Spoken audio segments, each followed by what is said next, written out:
আসসালামু আলাইকুম। আমার চ্যানেলে আপনাদের স্বাগতম। আজকের ভিডিওতে আমরা আলোচনা করব এবারের বন্যা বাংলাদেশের ইতিহাসে সবচেয়ে বিধ্বংসী বন্যা হিসেবে কিভাবে স্বাস্থ্য ঝুঁকি তৈরি করছে এবং আপনি নিজেকে এবং আপনার পরিবারকে কিভাবে সুরক্ষিত রাখতে পারেন। চলুন শুরু করা যাক। বড় ধরনের বন্যার সময় স্বাস্থ্য ঝুঁকি সবচেয়ে বেশি থাকে যখন বন্যার পানি নামা শুরু করে। কিন্তু যদি আমরা আগের থেকে প্রস্তুতি নেই, তাহলে ক্ষতির পরিমাণ অনেকটাই কমানো সম্ভব।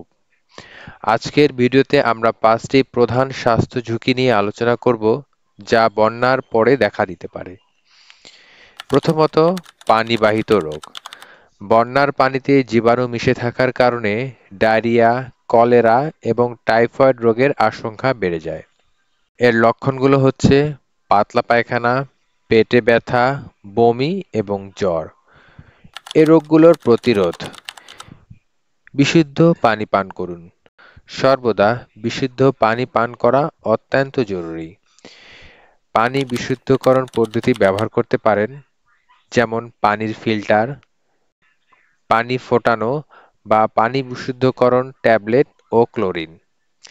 হাত ধোয়ার অভ্যাস গড়ে তুলতে পারেন। খাবার খাওয়ার আগে এবং টয়লেট ব্যবহারের পর সাবান দিয়ে হাত ধুতে পারেন। খাবার ভালোভাবে রান্না করুন। রান্না করা খাবার জীবাণুমুক্ত হয়, তাই খাবার উপযুক্তভাবে রান্না করে খাওয়া খুবই জরুরি। ডায়রিয়া, কলেরা বা টাইফয়েড এসব রোগের প্রাথমিক চিকিৎসা: প্রাথমিক চিকিৎসা হিসেবে ওরাল স্যালাইন খুবই গুরুত্বপূর্ণ। এটি শরীরের পানি স্বল্পতা পূরণ করতে সাহায্য করে। তবে রোগের লক্ষণ বেশি হলে অবশ্যই ডাক্তারের পরামর্শ নিন। এবারে আপনি ওরাল স্যালাইনটি কিভাবে গুলাবেন এবং কিভাবে তা গ্রহণ করবেন এ বিষয়ে আলোচনা করা যাক। ওরসালাইন শরীরের পানির ঘাটতি পূরণ করতে সাহায্য করে, তবে রোগের লক্ষণ বেশি হলে অবশ্যই ডাক্তারের পরামর্শ নিন। ওআরএস হলো একটি বিশেষ মিশ্রণ যা ডিহাইড্রেশন অর্থাৎ শরীর থেকে পানি ও ইলেক্ট্রোলাইটসের অভাব প্রতিরোধে এবং নিরাময়ে ব্যবহার হয়। ওআরএস প্রস্তুত ও গ্রহণের সঠিক পদ্ধতি ও বয়স অনুযায়ী আলোচনা করা যেতে পারে। ওআরএস প্রস্তুত করার পদ্ধতি: উপকরণসমূহ হচ্ছে ওআরএস, পরিশোধিত পানি, পানির পরিমাপক। প্রতিটি ওআরএস প্যাকেটে নির্দেশিত পরিমাণ অনুযায়ী পরিশোধিত পানি মাপুন। সাধারণত একটি প্যাকেটের জন্য আধা লিটার পরিশোধিত বিশুদ্ধ খাবার পানি ব্যবহার করা হয়। পরিমাণ মতো পানি একটি পরিষ্কার পাত্রে ঢেলে ওআরএস প্যাকেটটি সম্পূর্ণ ভেঙে পানির মধ্যে মিশ্রিত করুন। ভালো করে মেশান যাতে পাউডার সম্পূর্ণভাবে দ্রবীভূত হয়। তৈরি করা ওআরএসটি সঠিক তাপমাত্রায় রাখুন। মিশ্রণটি কক্ষ তাপমাত্রায় রাখতে হবে, অর্থাৎ গরম বা ঠান্ডা স্থানে রাখা যাবে না। বয়স অনুযায়ী ওআরএস গ্রহণের পরিমাণ: 6 মাসের কম বয়সী শিশুর ক্ষেত্রে ওআরএস গ্রহণের ক্ষেত্রে ডাক্তারের পরামর্শ অনুযায়ী খাওয়াতে হবে এবং বুকের দুধ পাশাপাশি খাওয়াতে হবে। 6 মাস থেকে 2 বছর বয়সী শিশুর ক্ষেত্রে প্রতিবার পাতলা পায়খানার পরে প্রথম 4 ঘন্টায় 2 থেকে 4 চা চামচ অর্থাৎ 10 থেকে 20 মিলি করে ওআরএস খাওয়াতে হবে। 2 বছর থেকে 10 বছর বয়সী শিশুর ক্ষেত্রে প্রতিবার পাতলা পায়খানার পরে প্রথম 4 ঘন্টায় 50 থেকে 100 মিলি ওআরএস স্যালাইন খাওয়ানো উচিত। 10 বছর থেকে প্রাপ্তবয়স্কদের ক্ষেত্রে প্রতিবার পাতলা পায়খানার পরে প্রথম 4 ঘন্টায় 100 থেকে 200 মিলি ওআরএস স্যালাইন খাওয়াতে হবে। এ সময় সতর্কতা: সর্বদা পরিশোধিত ও নিরাপদ পানি ব্যবহার করুন। সংরক্ষণ: তৈরি করা ওআরএস 12 ঘন্টার মধ্যে ব্যবহার করুন। অতিরিক্ত থাকলে তা ফেলে দিন। ওআরএস ব্যবহার করার পরও ডিহাইড্রেশনের লক্ষণ থেকে যায় বা অবস্থার উন্নতি না হয়, তাহলে দ্রুত চিকিৎসকের পরামর্শ নিন। ওআরএস অতিরিক্ত গ্রহণ থেকে এড়িয়ে চলুন, কারণ অতিরিক্ত ওআরএস ব্যবহার শরীরের ইলেক্ট্রোলাইটসের ভারসাম্য নষ্ট করতে পারে। ওআরএস একটি কার্যকরী ও সহজলভ্য উপায়ে ডিহাইড্রেশন প্রতিরোধ ও নিরাময় করে। সঠিকভাবে প্রস্তুত এবং ব্যবহারে এটি শরীরের পানি ও ইলেক্ট্রোলাইটের ভারসাম্য বজায় রাখতে সাহায্য করে। দ্বিতীয়ত, এই বন্যার সময় মশাবাহিত রোগের প্রাদুর্ভাব দেখা যায়।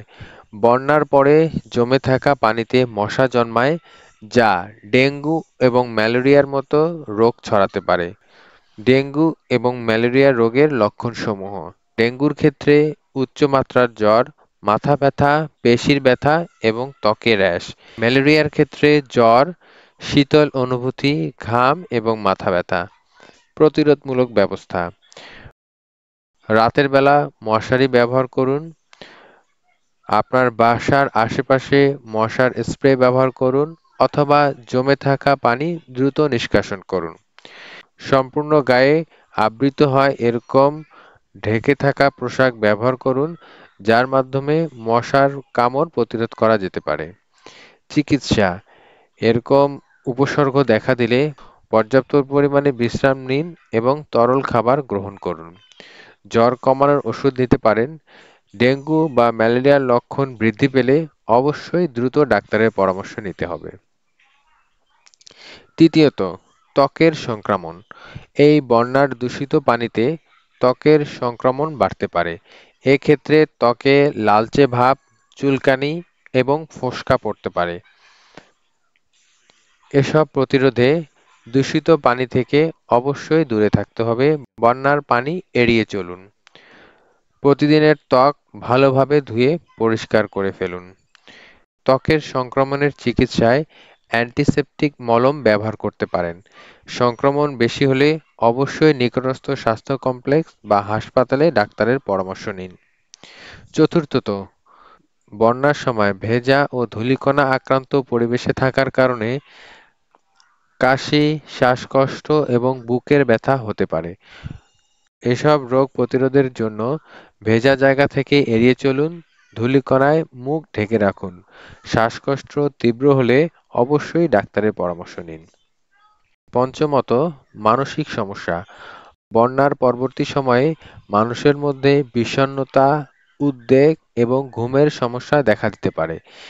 এসব প্রতিরোধে পরিবার এবং বন্ধুদের সাথে সময় কাটান, নিয়মিত ব্যায়াম করুন, মন ও শরীরকে সুস্থ রাখার চেষ্টা করুন। প্রয়োজনে চিকিৎসকের সাথে কাউন্সেলিং করতে পারেন।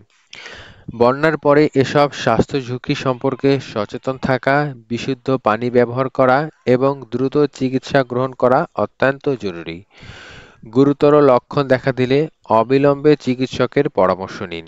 বাংলাদেশে বন্যার পর স্বাস্থ্য ঝুঁকি অত্যন্ত গুরুত্বপূর্ণ হতে পারে। মশা, পানি, ত্বক, শ্বাসযন্ত্র এবং মানসিক স্বাস্থ্য সমস্যা, এই পাঁচটি মূল বিষয় বিশেষভাবে গুরুত্বপূর্ণ। তাই সচেতন থাকুন এবং নিরাপদে থাকুন। যদি আমরা এসব বিষয়ে পূর্ব প্রস্তুতি গ্রহণ করতে পারি, তবে ক্ষতির পরিমাণ কমানো সম্ভব। এই ভিডিওটি যদি আপনাদের ভালো লেগে থাকে, তাহলে লাইক ও শেয়ার করতে ভুলবেন না। আরও তথ্যবহুল ভিডিওর জন্য আমাদের চ্যানেল সাবস্ক্রাইব করুন। ধন্যবাদ।